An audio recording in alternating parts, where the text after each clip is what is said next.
and thinking about experience, as I often do,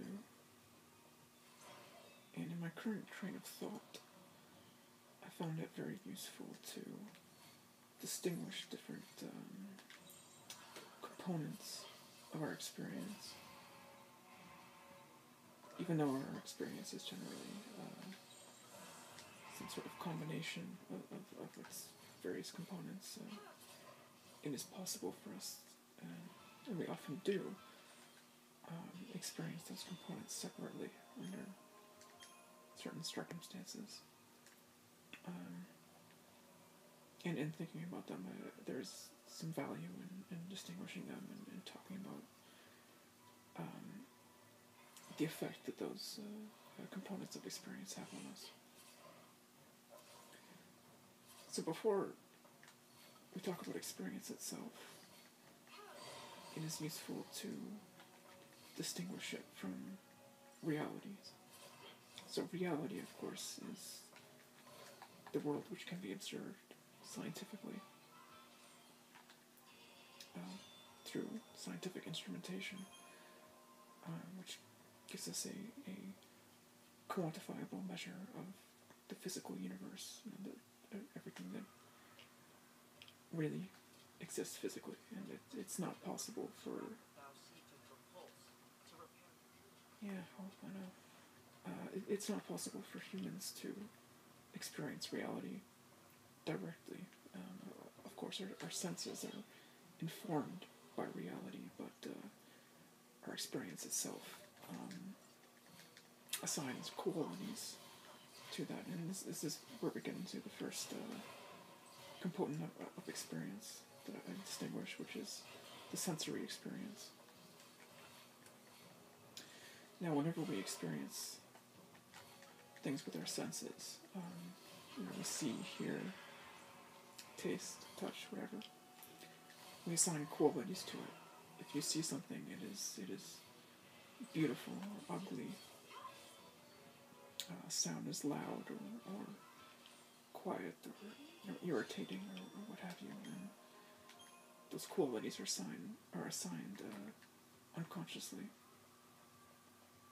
And we're sort of just left to... I thought there was an item here. But we're largely powerless in the face of what quality is assigned to our sensory experience.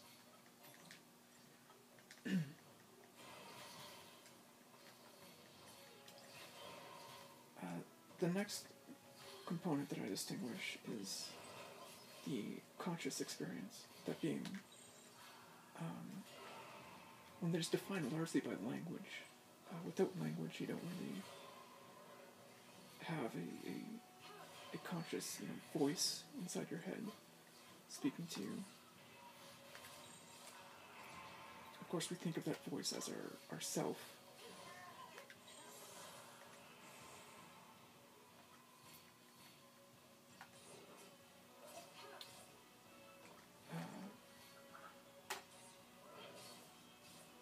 And we expect our actions to align with our conscious self. And when our actions do not align with our conscious self, then it creates significant psychological distress. And one says that they were not acting like themselves, if they were inebriated, for instance. They lose control of that sense of self. But it is largely language defined. Like when we think in our heads, our brain constructs a story of what the brain is thinking, and that is played back to us as a voice in our head. And as I said, we think of that as our self, but obviously our self is everything that happens in the brain, whether consciously or unconsciously. There is no reason to really think that one part of our brain activity is ourself and the other is not ourself. I mean, physically speaking, we only have one self, which manifests itself in different ways. So there is the conscious self that does a lot of rational thinking. And finally, the third component of experience is the unconscious experience, the experience of fantasy and of dreams, which largely come to us passively. You cannot force a dream. You can't. Many artists say that their art comes through them. It's not themselves who is creating it. It's the unconscious mind that produces that, and we experience it without experiencing ourselves, thinking it the way that the conscious mind experiences itself, thinking it. So you can distinguish these modes of experience largely, like when we fall asleep, obviously, we are experiencing the unconscious fantasy mind without the conscious mind. If you've ever been lost in thought, so lost in thought that you don't hear somebody calling your name, then you're stuck in that conscious state. You lose the sensory perception because you're so deeply in that conscious state. And you can run on autopilot in reality, just following your sensory experience. And perhaps there's some unconscious experience there, but generally, when you're running on autopilot, you don't experience the fantasy that you do in an unconscious state when you're dreaming. And you can live without any of these. You can, if you're under anesthetic, for instance, and you're completely out. You're not just unconscious like when you're sleeping. You're actually you don't experience anything. It's like you're out, and then the next thing you know, you wake up. You don't dream in between under anesthetic.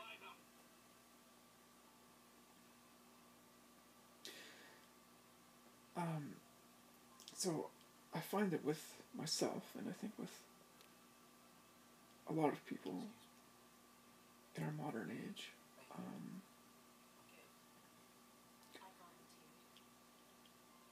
I get very stuck in the conscious state. And I think that is the most stressful state for the human mind to be in. By contrast, the unconscious mind, the mind of fantasy, is in a state of rest. Of course, when we sleep, obviously we feel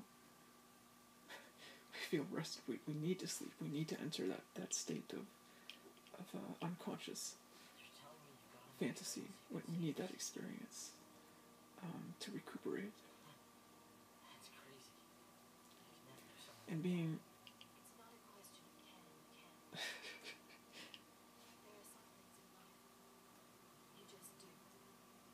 not a question. Can't.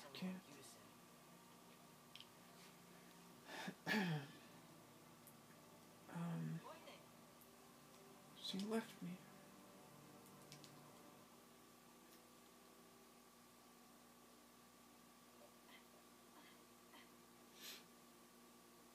I'm pretty sure that's what he says. But in Japanese, he says kase.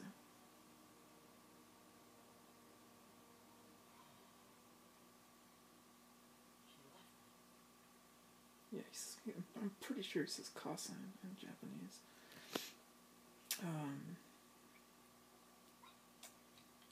Where was I?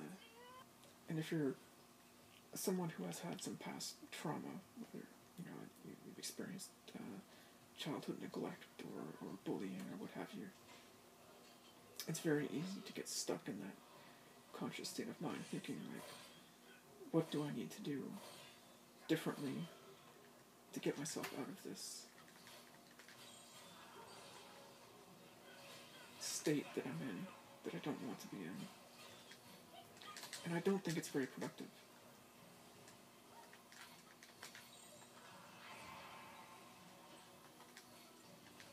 I don't think you actually get much done in that state.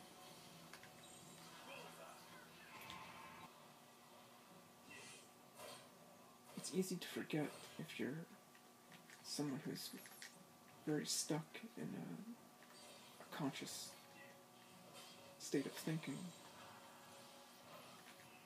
that you don't have to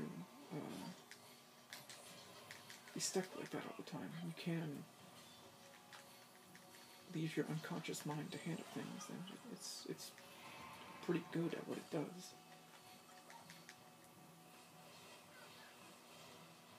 Of course, the unconscious mind does make silly mistakes, and it's not very good at adapting to novel situations. But generally, most of what we do on a daily basis is routine. Unless you have a job that requires you to think on your feet and adapt to new situations frequently, then like generally most of what we can do, or most of what we do in a day, we can do on autopilot. So why would you force yourself to think consciously all the time and to be self-aware all the time, which is incredibly stressful, being self-aware and everything that entails. When you successfully inflict a status, it adds a bonus 5 seconds to the chain duration, which is really, really good. 5 seconds is a pretty big deal when you don't have commando. Unfortunately, the AI does not try to re-inflict statuses that are currently inflicted, so your chaining potential for a saboteur controlled by AI is limited by how quickly they inflict the status.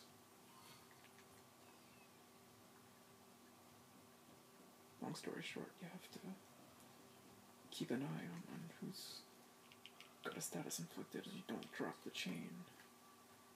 Otherwise, it's very hard to get it started again. It's just Ravagers at this point.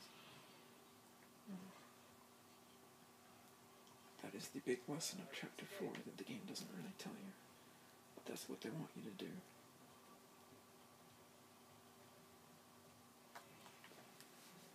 That's why they have a whole bunch of situations where you don't have a commando. Lately, I would like to try to verbalize my thoughts better. Jesus, huh? Cool.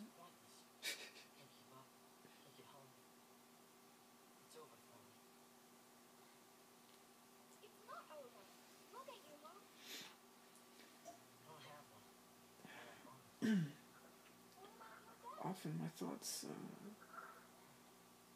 just get jumbled up, and I very rarely talk to people, so I don't exercise my ability to articulate thoughts as often as I should.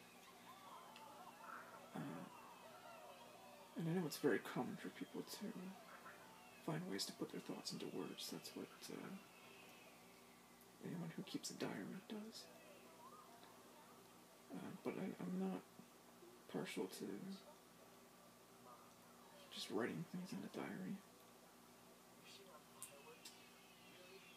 And I would like to get more comfortable with opening up in front of others. So I may do some of these videos where I just talk about what's going through my head. Don't really expect anyone, I mean, nobody really watches my videos anyway. But it's a way for me to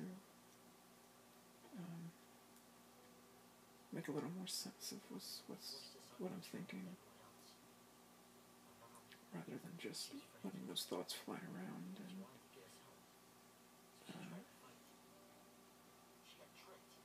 stress me out, you know.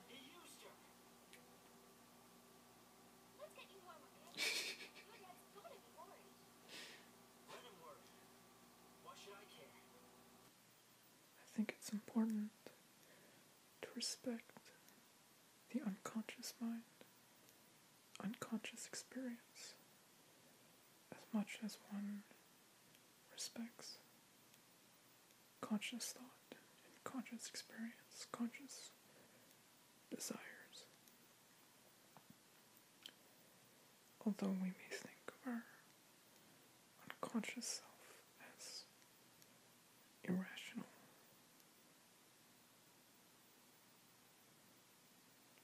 the psychological needs of the unconscious self end up affecting us consciously, tremendously, if those needs are not met.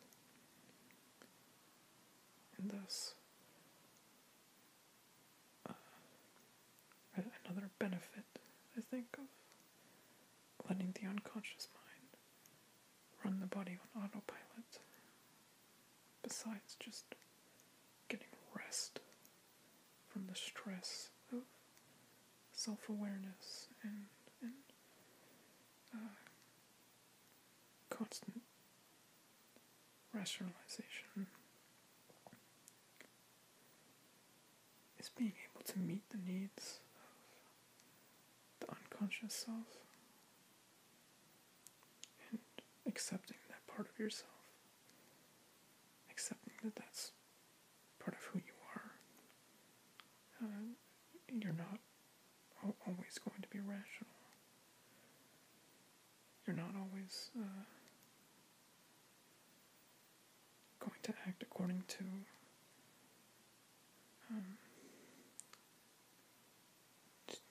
the ideals that you've created. And you're going to make mistakes. And that's okay. Mistakes are okay.